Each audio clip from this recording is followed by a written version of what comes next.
only certain people, and I'll talk The Rock, Miz, Chris Jericho, a couple of people. CM Punk. But John Cena couldn't do it. Yeah. And CM Punk, yes, because he can just be an asshole. And Cena was like talking to Rock and trying to stand his ground, and he was the way his face would look. Oh yeah. I know I'm being schooled right now, but I'm still gonna try to man up. I'm and gonna say something not back. sell it. But as soon as he did, Rock just punched it back at him. It's because Cena kept going back to the same talking points. His point, he doesn't.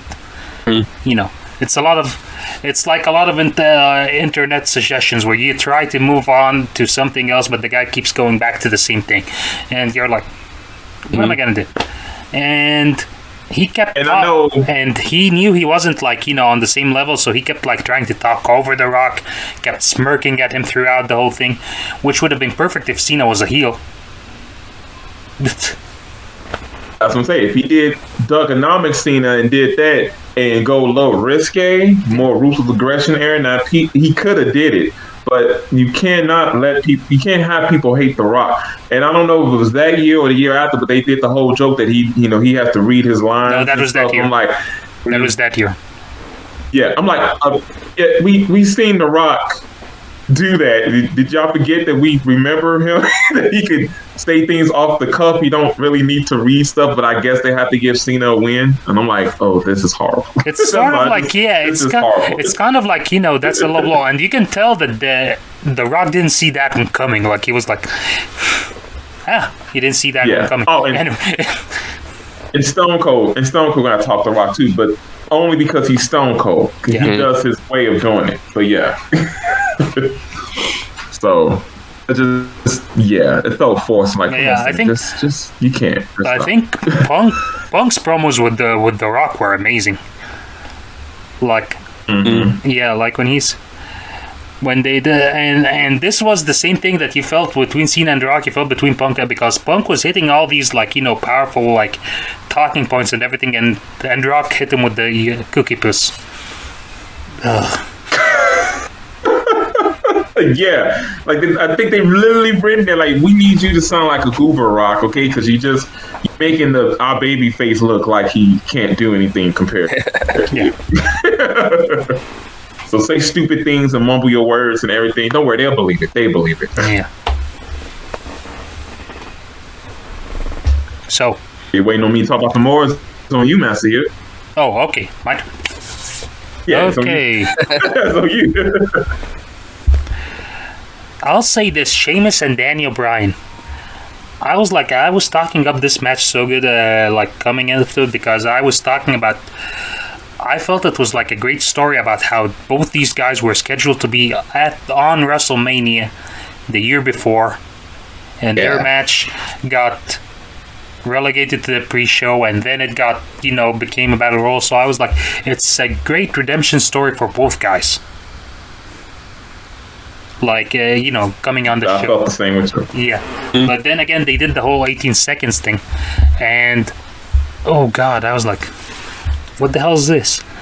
And they kind of not only did they do a disservice, they accidentally launched Daniel Bryan's, path to the top of the WWE.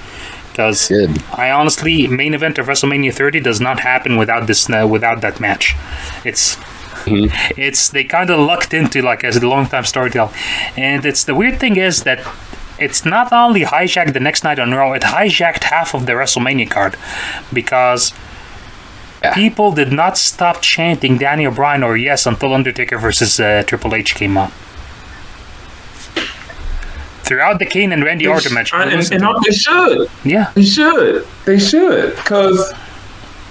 That's when you really know the power of the internet. People started really knowing who Daniel Bryan is, how he got fired and he got hired and he deserved to be the best, and then he got screwed like that. It showed you the power of it. And to me, I don't like people just messing up things, disrupting stuff like that. But in that case, that WrestleMania kind of deserved it, because he did kind of get kind of screwed out there. Because you're right, they built it up. Yeah. They put it in our heads. They deserved this. They needed a match, and then you just did that. And I'm like, yeah, I'd be pissed too.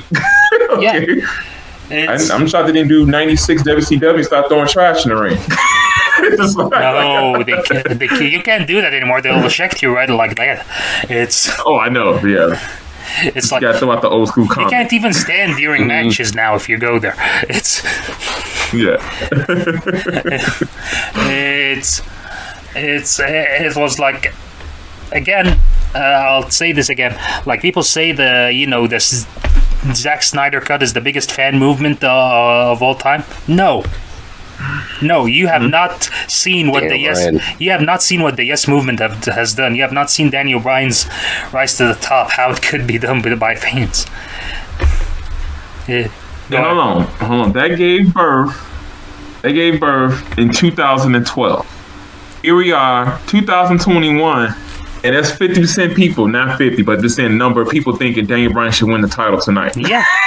So the Yes movement is still strong. So yeah. Yeah, the Yes movement is. Yeah. He is something of the most special, talents ever. Thank you for joining us in the Outlaw Macho Drive-In. If you liked that video, please click like and subscribe to our channel for more content from the drive-in. For full episodes of our podcast, please look us up on Anchor or Spotify. Just search for Outlaw Macho Drive-In or click the link in the description below. Please feel free to comment. Tell us what you think about our discussion. Please tell us what you think about us. Tell us what you think in general. The world's your oyster. And do us a favor, spread the word, help us out here, share. Thank you. We love you. Bye.